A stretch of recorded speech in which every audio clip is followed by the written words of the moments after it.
Tratar de entender la pintura de Ruibal, sus esculturas, sus poemas, sus dibujos, sería un ejercicio de análisis inútil si no se parte de estos paisajes, de este entorno en el que vino al mundo.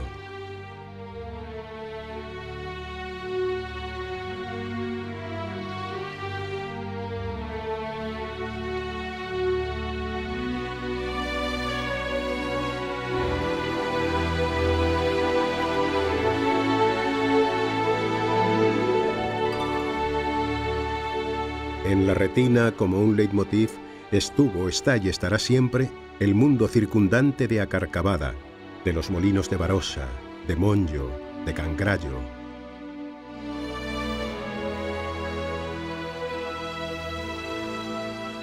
Precisamente aquí, en esta humilde casa de Monjo, pasaría su niñez el artista, empapado de naturaleza, de viñas, campos de maíz, pinos, carballos, de la cascada y de los molinos de Amaquieira. Aunque Ruibal vino al mundo en Pontevedra, aquí, en la cárcel donde hoy está la Audiencia, el Palacio de Justicia, le daría a luz su madre preciosa por no haber podido hacer frente a una multa impuesta por un extraperlo de subsistencia en los años del hambre de la posguerra, en 1942.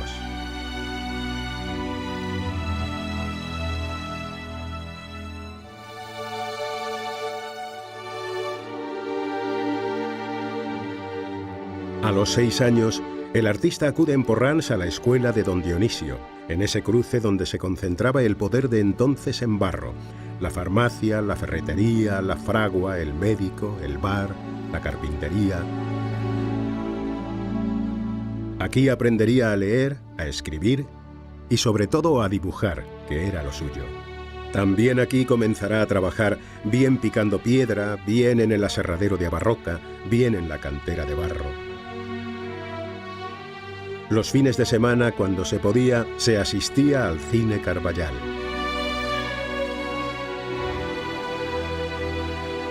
En Porrans, después de haber comprado en Pontevedra sus primeros lienzos, pinturas y caballete, arrancará Ruibal con sus óleos iniciales y tendrá su primer estudio, encima de la ferretería Moldes. La infancia y primera juventud del artista avanzaba en los años 50 al ritmo de las estaciones y las fiestas locales. La romería de San Breiso de la verbena de Porrans.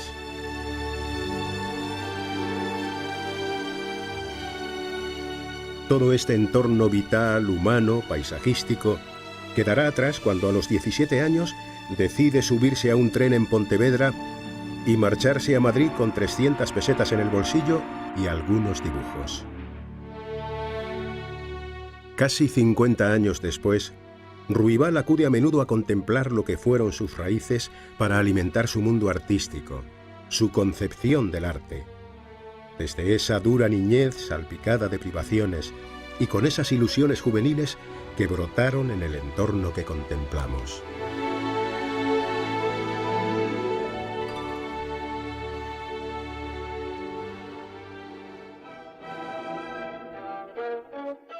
Madre. Dueño de sí, el otoño se acerca y el sol de este propicio tiempo penetra en mi estancia. Corriendo salgo hacia el bosque de mi infancia. Quiero gozar del día este en todo su esplendor, pues no sé yo cuándo esta dicha volveré a tener. La tierra aún empolvada me recibe generosamente. Los árboles del bosque me hacen caricias, cuando bajo sus ramas cruzo el sendero al otro lado del río. A mi paso los pájaros vuelan de rama en rama abandonando su canto por serle yo un intruso. Cobijadas sombras vienen a mi encuentro cuando el sol se acerca al mediodía. Enfrente veo lo que fue mi aldea y recordar puedo un sinfín de lejanas cosas. Veo a aquella gente encorvada en las faenas de labranza, el ganado pastando a sus anchas, nosotros niños correteando y chapuceando en este manso río. Recordar debo lo que fue una parte de mi vida.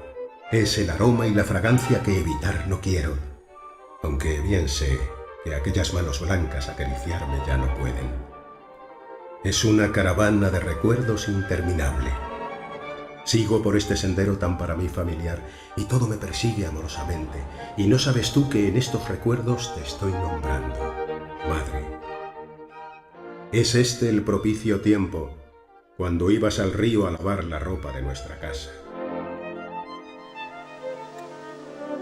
Hoy, como de aquella, recibo el silvestre aroma de los cercados huertos de esta querida tierra, que hace tiempo me vio crecer.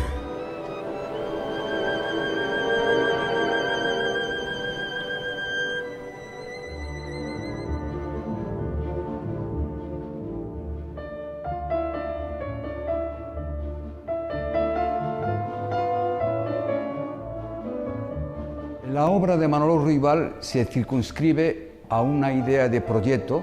Yo creo que es un proyecto de una legitimidad extraordinaria que comienza a mediados de los 60, vinculada a la vanguardia histórica gallega, sobre todo a aquella figuración de base colmeiriana, y también a la École de Paris, con resabios de la herencia de Matisse. Es una figuración elíptica, muy esquemática, sígnica, que luego, a partir de los 70, se vincula al informalismo. Son esas muchedumbres o acantilados de la Lanzada, pero con un corte muy humano. Yo diría que lo vinculan a una mirada española, oscura, negra, pero muy gestual. Y todo esto en los años 80 se configura en un minimalismo figurativo que lo caracteriza ya para siempre, sobre todo cuando capta la naturaleza a través de los árboles, personajes o bodegones que él hace cada vez más elípticos. Todo esto en los años 80 revierte en lo que en el marco internacional es posformalismo. Creo que la pintura de Manolo Ruibal a partir de los años 90 adquiere una honda personalidad, ya la había adquirido antes, para llegar luego más tarde a lo que se llama campo amplio de la pintura, la peinture élargie, que dirían los franceses, y que tiene su mejor exponente en las grandes instalaciones de escultura o en las instalaciones de pintura que hace. El proyecto de Manolo, yo diría que es todo uno. Estamos hablando de casi 50 años de trabajo y, por tanto, un proyecto legitimado no solo en la singularidad de una referencia que lo identifica con un territorio, no Galicia, sino la naturaleza, pero también que se identifica con todo lo que ha sido la transformación de la pintura internacional en este último medio siglo.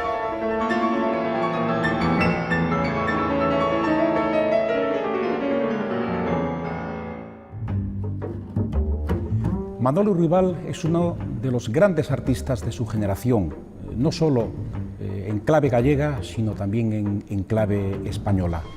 Es, sobre todo y por encima de todo, un pintor. Esa es su gran apuesta como artista y hay que decir que la ha seguido siempre con un gran rigor al margen de las modas.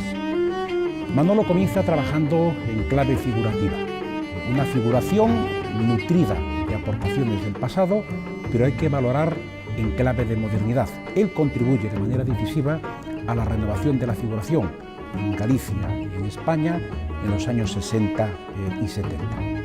Se han señalado ingredientes que le relacionan con el mundo de la vanguardia histórica gallega, con Matisse, también con el gestualismo, con la caligrafía oriental, etcétera, etcétera.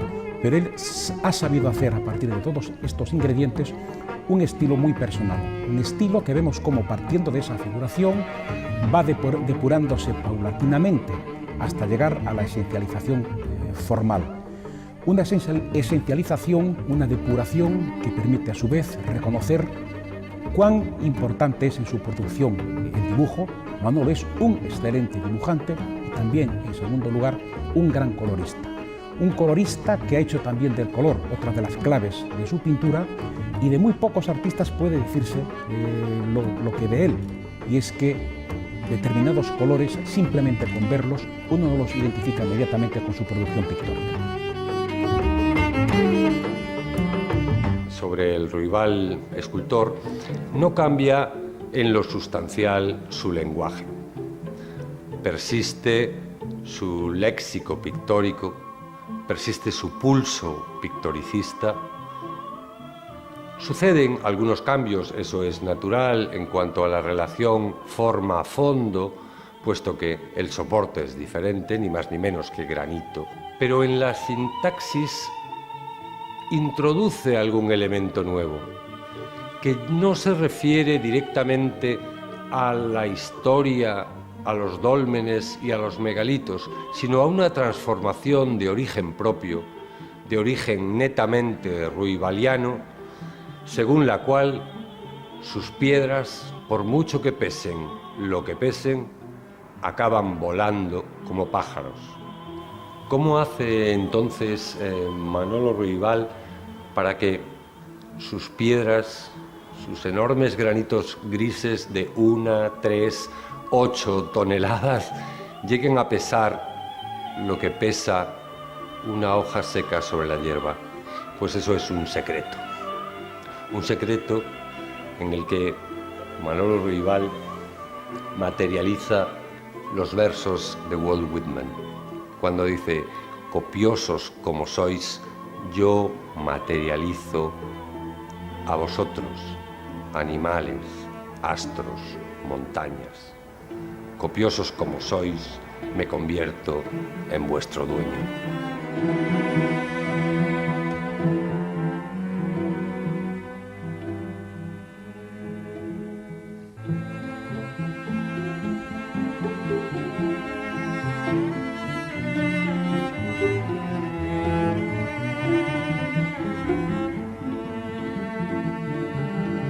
En principio es la gran capacidad de Manolo Ruibal para la expresión plástica y esto lo hace a través de la pintura, lógicamente, mayoritariamente, y a través de la escultura, pero hay algo que queda quizás más escondido a lo largo de la exposición, que es el aliento poético. Manolo desde hace mucho tiempo, desde hace muchos años, siempre ha estado muy ligado a la poesía y es uno de los escasos artistas que practica o que escribe y pinta al mismo tiempo.